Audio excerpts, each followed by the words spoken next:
how are you doing? Yeah, okay. Yeah, it's an interesting time, isn't it? To Yeah, be anywhere in public life, leading anything. So huge flux, change every day. yeah, Got to keep the business going as usual, but very exciting as well. yeah. How are you managing to do that? How are you managing to keep that all going? Well, the key thing is to have a good team, isn't it? We've been since coming in, we've gone through a steady process of making sure we've got, a good team in place. There's still a ways to go, but I think we've done very well. Yeah, So because no person can keep their hands on 1,000 uh, plates, right? You've got to have everyone on board, and then I think being clear about what we're trying to do, and first of all in sense of the values, but then some of the practical outcomes that you think will deliver on those values. And that yeah. clarity hopefully helps. I mean, we've made our commitment to building houses, I tackling saw that. I you know, saw that. That sounds in amazing. social inclusion, economic inclusion, and sustainability. These go to the heart of what we're about here. Yeah, and what have you learned personally over the last few months? What have been your kind of, because like you say, things are flying at us at 100 miles an hour. You've got to keep business as usual going. That means all sorts of things, doesn't it? So what have you, other than learned that you've got a fabulous team, which I'm sure you knew anyway, but what else have you learned? I think that I mean, there's loads, right? But the thing I probably share is that our systems and our organizations, but not just our organizations, our systems and cultures can appear to be incredibly strong, Yeah, but actually be very fragile. I remember reading this in a book, an essay by Václav Havel back in the 1990s. I yeah, think it's called The Power of Truth. I think the essay was called, in which he talked about being a dissident, and he said that the political system that he was taking on appeared to be very powerful. yeah, But actually, it just takes one person to stand up and say the emperor has no clothes, and suddenly it begins to collapse. We saw this around the debt crisis in 2000s, didn't we? In yeah, the noughties, that we appeared to have this, impenetrable global order, and it collapsed when the confidence disappeared. yeah, And I think, look, everything's been tested. Our education system, our criminal justice system, the courts couldn't function, yeah, so people getting backlogged, and our food systems being tested, right? Transport systems and people's ability to get onto public transport, even the political system, and that our elections were postponed for a year. yeah, Everything's been tested, and I think that we've fell into an easy assumption that this was just the way it was, yeah, and this is, but we found out that it's not. And the urgent point for us now is to make sure that our plans, whatever we do from building back, learns from those fragilities that were exposed and builds them out, as well as making sure that the way we live doesn't increase the likelihood of future shocks. So we have yeah, to decarbonize, right? We have to. We have to tackle inequality, because inequality has been one of the things that's actually made people more vulnerable to yeah. COVID. We have to tackle the housing crisis, because it's overcrowding that's led to the spread of the pandemic that's weakened everyone. So I think there's a lot to learn from this. My fear is that we just patch and mend and go back. That's what we did after the financial crisis, but we really can't afford to do that again. I think this is probably the last big global shock that we can look at and think, actually, we could come back from this and be okay. If there's another shock and it's a climate shock, by that time we probably have passed tipping point. And what about you as a person? What have you noticed about your leading through this? Because we'll come on and talk about inclusion and diversity, but obviously Bristol has been in the forefront, the vanguard of the Black Lives Matter. Lots of things happening. But what about you as a leader? What have you noticed? Um, I think I think well, I don't want to sound like self-indulgent in this No, question. that's okay. We'll forgive you. I've actually been quite surprised at how resilient I am. Now that sounds self-indulgent, but I'll tell you something where it's not. And I think part of that comes from the circumstances in which I grew up. And it Yeah, comes to a story I tell a lot of young people now. I'm asked to speak to young people a lot. And particularly from challenging backgrounds. I mean, my background, my mum had me in 1972. I've been watching the Steve McQueen film last night about the mango, and I'm saying to my children, that is the Britain I grew up in. I remember life being like that, like that kind of interaction with the police, that kind of tension, and I was aware of that from the age of 4, 5, 6, that racially it was turned. So I lived through all of that. And I've said to the young people, you may not like growing up in challenge, but you homeless, being in the care system, being poor, but if you can overcome those challenges, they will become the source of your strength later in life, right? Because you've been there, done that. And I've found that I'm actually quite resilient in the face of these challenges. Part of that is because I have I've got people around me I trust and I think are smarter than me. The other point I would make is that there's a great power in telling the truth. So I think back to the interview I did off the back of the Colston statue, all those interviews I did. And I think the trick question is, well, you as a politician, do you support it being pulled down or do you support the slave trader staying up there? And I was thinking about this, they were going to present the question to me and I thought, well, actually both things are true. And it's a complicated world. And sometimes two things you experience are very difficult bedfellows, but nevertheless, you still experience them. And I just said, well, let's just be honest about that, and there's a great deal of power and in just telling it in being authentic as well, Marvin. And at the same time, you don't want to be a fool. And some people are you get oppositional politics, which is a waste of breath. But that's what I think I learned, among other things. And what did your kids say when you were talking to them about the TV program yesterday? They just listened, really. And then I phoned up my dad, who came here as a 12-year-old, and he went to the mangrove, so he knew it. And so I got him on the phone, and he was telling them about the people that used to go there. People like Eunice Stubbs, he said, used to go there. And so, like, there was a lot of West End actors that used to go. And he was also stressing the point to them that a lot of white people supported the place as well. Because there was a lot, the kind of politics in London and that kind of countercultural stuff that was going on. So while there was a hostile establishment and there was hostility, he said actually there was a lot of interracial mixing, and so he's given them it was nice to be able to give them a full account. But my boys, my little girl's in bed, she's only 5, so she can watch it, but my boys, I can't believe she's 5 already. Yeah, it's scary. Oh God. Yeah, they just listen, really. And I know they are listening because they're staring at me when I say it and they're not saying anything or cracking jokes. So they're listening to me tell them about the world in which I grew up. And they need to know that real world was real and is still real for some people.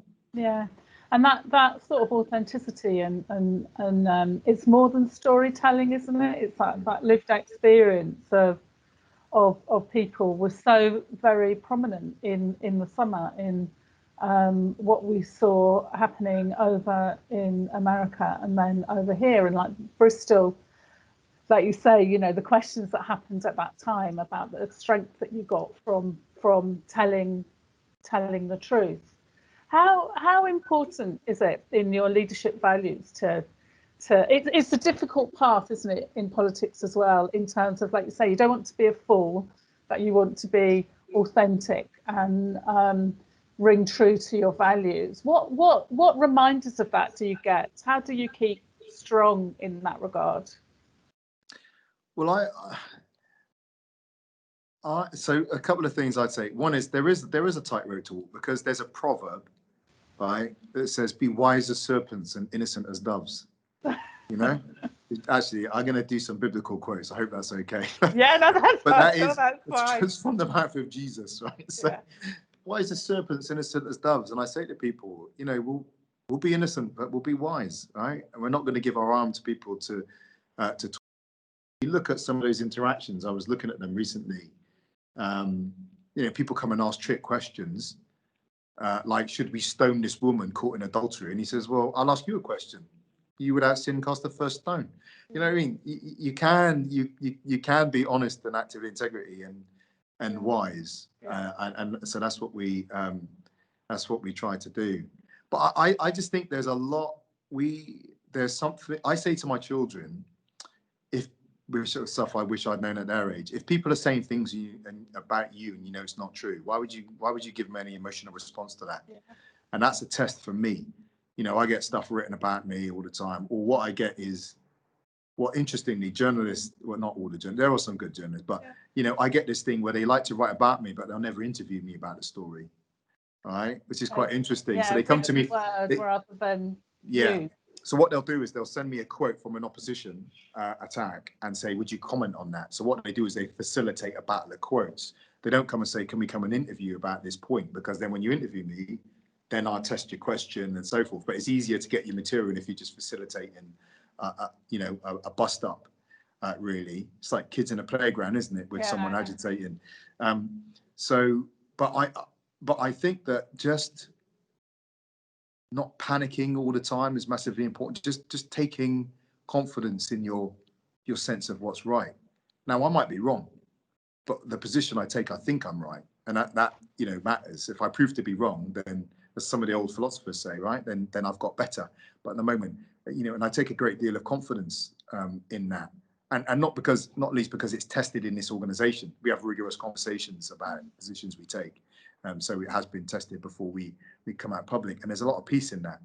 And then the ultimate piece, I think, as a politician, is in not acting in a way in which you're trying to get re-elected. If I spent my whole time trying to get re-elected, I'd just be sticking a wet finger in here every day, seeing which way the wind is blowing and going with it. I don't do that. You know, I have to say to people, do you know what? I've made the best decisions I can. This is my values. Right? You believe that I have them or not. Yeah. I've made these decisions with the information I have in the best way I can. It's up to you to make that judgment. And sometimes, you know what?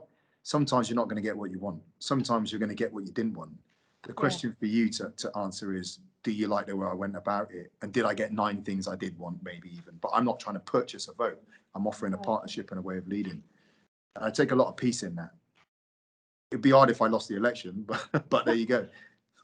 Yeah, but there's something about you saying about that sort of honesty and telling the truth and sticking to your values. So this interview is part of our Leadership Pride series, and like trying to build on what people feel proud about. What's made you proud over the recent months, but also when you think back about some of the things that you've achieved or your teams have achieved, what do you get a sense of joy and pride from the work?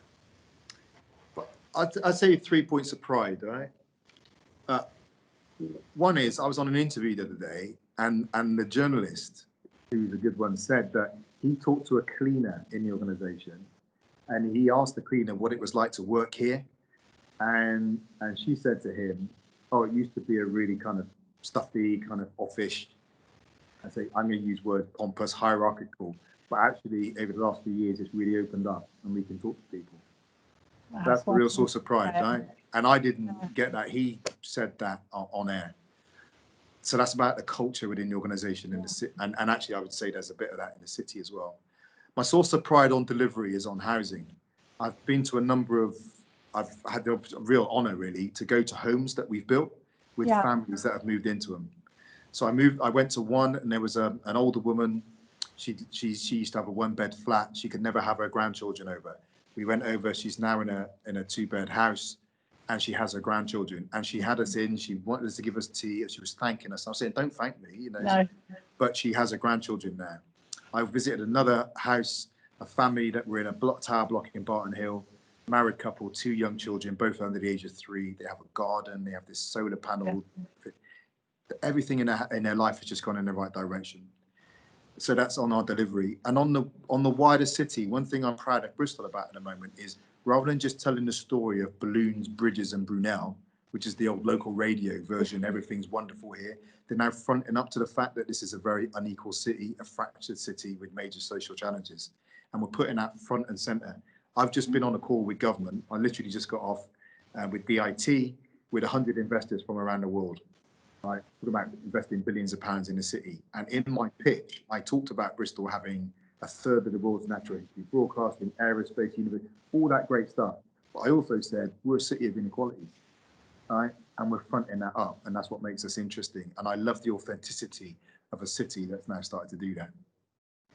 So to young people who are looking at you as a role model and what you've achieved and what you've in part shared with us about some of the challenges that have made you resilient, what would you say to them? No one likes challenges and suffering when it comes. There's a proverb I use a lot, and it says, we don't despise our sufferings because suffering produces perseverance, perseverance, character, and character, hope. So, I've always liked the idea of hope more than optimism, actually. I think optimism is a bit superficial, but hope is substantial.